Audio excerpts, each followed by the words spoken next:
Hello बच्चों। आज मैं आपको क्लास 6 चैप्टर फर्स्ट इंग्लिश का समराइजेशन करने जा रहा हूँ। तो आप सुनिएगा और समझिएगा क्या है चैप्टर में। A tale of two birds. Tale means कहानी। दो पक्षियों की कहानी बता रखी है इसमें। तो पहली लाइन है, a mother bird and her two young ones lived in a forest. Forest मतलब होता है जंगल। एक मदर बर्ड थी, पक्षी। तो उसके दो बच्चे थे, एक फॉरेस्ट में रहते थे। फॉरेस्ट मतलब जंगल में रहते थे।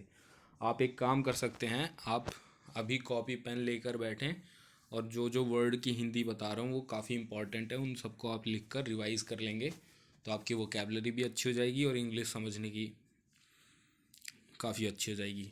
तो कृपया आप अपना कॉपी पेन अपने साथ रखें। तो आगे बढ़ते हैं। The mother was killed in a storm. Storm मतलब होता है तूफान, आंधी तूफान बहुत तेज। And the young birds were separated from each other. Separated मतलब अलग हो जाना। तो जो मदर बर्ड थी वो एक आंधी तूफान में मर गई और उनके दोनों बच्चे एक दूसरे से अलग हो गए। Each found a different home. दोनों को अलग अलग घर मिला। There once lived a bird and her two newborn babies in a forest. एक जगह पे दोनों newborn babies, newborn मतलब अभी नया जन्म हुआ बच्चा, तो दो नए जन्म हुए बच्चे पक्षी के, और वो पक्षी तीनों एक फॉरेस्ट में रहते थे। They had a nest in a tall shady tree and there the mother bird took care of her little ones day and night. तो जो पक्षी थी मदर, तो वो सब बच्चे एक टॉल नेस्ट, नेस्ट मतलब होता है घोंसला, बहुत बड़े घोंसले, और शेडी ट्री मतलब घना घना पेड़, घने पेड़ पे नेस्ट लगाकर, घोंसला लगाकर रहते थे। और वहाँ पे उसकी मदर दोनों बच्चों का दिन और रात ख्याल रखती थी। वन डे, एक दिन, there was a big storm. Storm मतलब होता है तू आंधी तूफान, अभी बताया था आपको। तो there was a big storm मतलब वहाँ पर एक बार बहुत भयंकर तूफान आया। There was thunder, lightning and rain and the wind blow down many trees. There were thunder, thunder मतलब होता है गरजना, और लाइटनिंग एंड रेन मतलब बिजली चमकना, और बहुत तेज बारिश हो रही थी। तो उसकी वजह से बहुत सारे पेड़ टूट कर गिर गए।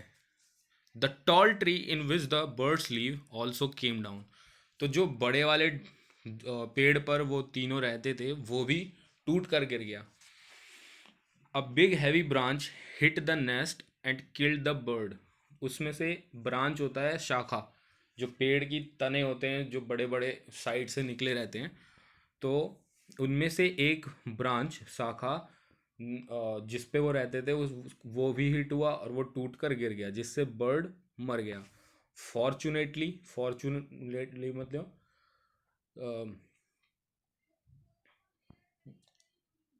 भाग्यशाली, भाग्यशाली होना। फॉर द बेबी बर्ड्स, जो बेबी बर्ड्स थे वो काफ़ी भाग्यशाली थे। तो the strong wind blow them away to the other side of the forest. जो हवा बहुत तेज चल रही थी जिससे वो लोग फॉरेस्ट के दूसरी तरफ जाकर गए।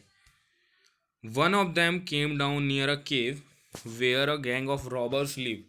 उनमें से एक, केव मतलब होता है गुफा, गुफा के पास जहाँ पे गैंग ऑफ रॉबर्स, रॉबर्स मतलब चोरी करने वाले का समूह रहता था, तो वहाँ जाकर वो गिरा।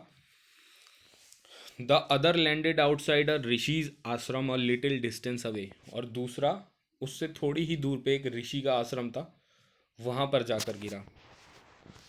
देखिए ये हवा चल रही है बहुत तेज, ये जी पेड़। अब आगे बढ़ते हैं। प्लीज़ लाइक सब्सक्राइब करेंगे तो आपको और ज़्यादा इफ़ेक्टिव वीडियोस मिलेगी। मेरे काम की सराहना कर दिए। Days passed and the baby birds become big birds. दिन बीतते गए और जो बेबी बर्ड्स थे, जो छोटे बच्चे थे, वो बड़े बर्ड्स बन गए। वन डे, एक दिन, the king of the country came to the forest to hunt. Hunt मतलब होता है शिकार करना, और किंग मतलब होता है राजा, कंट्री मतलब होता है देश। तो उस देश का राजा अपनी कंट्री, अपने देश में एक जगह जंगल में शिकार करने गया। He saw deer and rode after him. वो उसी जंगल में गया जहाँ पे वो तीनों वो पक्षी रहते थे। तो उसने एक डियर मतलब हिरन को देखा और उसके पीछे दौड़ने लग गया। वो घुड़सवारी करता था। रोड मतलब होता है घुड़सवारी या फिर किसी पे सवारी करना। It rain deep into the forest followed by the king. तो वो डियर वो हिरन जंगल के बहुत अंदर चला गया, तो किंग भी उसको फॉलो करते हुए जंगल के अंदर चला गया। Soon the king lost his way and didn't know where he was. जल्दी ही राजा रास्ता भूल जाता है और उसे पता नहीं रहता कि वो कहाँ पर है। He rode on for a long time till he came to the other side of the forest. वह तब तक घुड़सवारी करता है जब तक उसको कोई फॉरेस्ट का दूसरा रास्ता नहीं मिल जाता, दूसरी साइड निकलने का रास्ता नहीं मिलता। Very tired by now, tired मतलब होता है थका हुआ, बहुत थका हुआ था तब तक। He got off his horse, got off मतलब उतरना, वो अपने हॉर्स मतलब घोड़ा, अपने घोड़े से उतरता है। And set down under a tree that stood near a cave. और ट्री के नीचे बैठ जाता है जहाँ पे एक गुफा रहती है। Suddenly he heard a voice cry out. तभी अचानक, सडनली मीन्स अचानक, उसे एक आवाज़ सुनाई देती है चिल्लाते हुए, क्विक हरी अप, जल्दी जल्दी करो, there someone under the tree, यहाँ पे कोई पेड़ के नीचे बैठा हुआ है।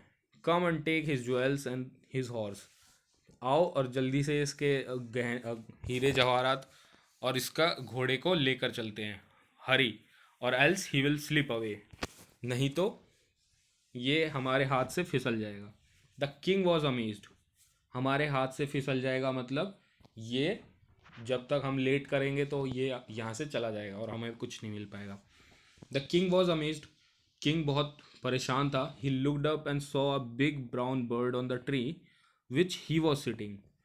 तो जो किंग था वो बहुत आश्चर्यचकित था और उसने उसी पेड़ के नीचे, जिस पेड़ पे बैठा हुआ था, उसी पेड़ के ऊपर देखा तो वहाँ पे एक बिग ब्राउन बर्ड मिला। ब्राउन मीन्स भूरा। ही ऑल्सो हियर्ड फेंट noises issuing from the cave. और उसे केव, गुफा, गुफा के अंदर से अजीब अजीब सी आवाज़ें आ रही थी। He quickly got on to his horse and rode away as fast as he could. और वो जल्दी से अपने घोड़े पे बैठ गया और भागने की कोशिश की जितनी जल्दी वो भाग सकता था। आगे देखिए। Soon he came to a clearing which looked like an ashram. जल्दी ही वो एक जगह पे पहुंच गया जो एक आश्रम की तरह दिखता था। इट वॉज द ऋषिज आश्रम। वह एक ऋषि का आश्रम था। The king tied his horse to a tree. King ने अपने घोड़े को एक पेड़ में बांध दिया and set down in its shade. और शेड मतलब होता है परछाई। तो ट्री जो परछाई के उस पेड़ के परछाई के नीचे बैठ जाता है king. Suddenly he heard a gentle voice announce.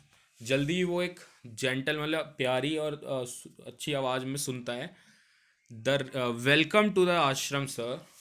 आश्रम में आपका स्वागत है sir. Please go inside and rest. Please कृपया अंदर जाइए और रेस्ट कीजिए। The rishi will be back soon. ऋषि जल्दी ही आ जाएंगे। There some cold water in the pot. वहाँ पे अंदर एक पॉट मतलब बाल्टी या फिर मग्गा कुछ भी, तो उसमें पानी भरा हुआ है, ठंडा पानी भरा हुआ है, उसको पीजिए और अपने आप को कंफर्टेबल महसूस करवाइए। तो कंफर्टेबल मतलब होता है कि आरामदायक। The king looked up and saw big brown bird in the tree. King ने ऊपर देखा और वहाँ पे भी एक वैसा ही बर्ड था, बिग ब्राउन बर्ड था जो ट्री के ऊपर था। ही वॉज अमेज, वो चौंक गया। This one looks like the other bird outside the cave. वो बर्ड ऐसा दिख रहा था जैसा दूसरा बर्ड ही दिख रहा था। ही सैड टू हिमसेल्फ लाउडली। उसने खुद से कहा, यू आर राइट सर, आप सही हैं sir. Answered the bird, bird ने बोला, he is my brother but he has made friends with robbers. वह मेरा ही भाई है बट उसने चोरों के साथ दोस्ती कर ली। He now talks as they do. वो अब ऐसी बातें करता है जैसे वे लोग करते थे। He does not talk to me any more. वह अब मुझसे कभी बातें नहीं करता। Just then the rishi entered the ashram. तभी ऋषि आश्रम में आ जाता है। ये देखिए, उसके बाद welcome sir he said to the king. ऋषि आता है और बोलता है अंदर आइए सर, आपका स्वागत है। Please come inside and make your self at home. Please अंदर आइए और अपने आप को अपने घर पे महसूस कीजिए, ऐसा महसूस कीजिए कि आप अपने घर पर हैं। यू लुक टायर्ड, आप थके हुए दिख रहे हैं। रेस्ट फॉर अ वाइल, थोड़ी देर आराम कर लीजिए। Then you can share my food, उसके बाद आप मेरे खाने को भी शेयर कर सकते हैं। शेयर मीन्स खा सकते हैं आप भी आधा। The king told the rishi the story of two birds and how each have behaved so differently through they look like so alike. King ने ऋषि को अपनी स्टोरी बताई जो दो बर्ड्स की थी, और उनके बिहेवियर को बताया जो दोनों सेम दिखते थे। अलाइक मीन्स एक दूसरे के समान, लेकिन दोनों का बिहेवियर मतलब उसके बर्ताव बहुत अलग थे, व्यवहार बहुत अलग था। The forest is full of surprises he sad. तो ऋषि कहते हैं कि यह जंगल सरप्राइजेज मतलब आश्चर्यचकित है, यह जंगल आश्चर्यों से भरा हुआ है। The holy man smiled and said. तो after all one is known by the company one keeps. तो द जो ऋषि रहते हैं वो कहते हैं कि आफ्टर ऑल, इन सब के बाद एक आदमी उसके दोस्तों या उसके ग्रुप से ही पहचाना जाता है। तो one is known by the company one keeps. That bird has always heard the talk of robbers. वो बर्ड, वो पक्षी हमेशा रॉबर्स मतलब बताया था अ, चोर। तो वो हमेशा चोरों की बातें सुनता था, जिसकी वजह से वो हमेशा ये चोरों की बातों की सुनते सुनते उसकी आदत बन गई, और वो हमेशा वही बोलता था। He imitates them and talk about robbing people. वो उनकी बातें सुनता था और उन्हीं तरह बोलता था। This one has repeated what he has always heard. और यह भी वही सुन के बोलता है जो हमेशा सुनता रहता है। ही वेलकम्स पीपल टू द आश्रम, यह आश्रम के अंदर वेलकम, लोगों का स्वागत करता है। Now come inside and rest. अब अंदर आइए और थोड़ा आराम कर लीजिए। I will tell you more about this place, मैं इस प्लेस के बारे में और बताता हूँ, एंड दीज बर्ड्स, और इन बर्ड्स के बारे में भी। तो आपके इस चैप्टर में एक कहानी है। इसका मतलब यह निकलता है कि आप जिसकी संगत में रहेंगे वैसा ही आपका असर हो जाएगा, आप वैसा ही सोचेंगे। तो इसलिए बुरी संगत का बुरा नतीजा, सुना होगा। इस चैप्टर का यही मतलब है। आप अगर बोलेंगे तो आपको क्वेश्चन के आंसर्स भी बता दूंगा, आप अगर कमेंट करके बताएंगे तब। तो तब तक के लिए धन्यवाद, thank you, keep supporting me, like share comment and subscribe my channel please.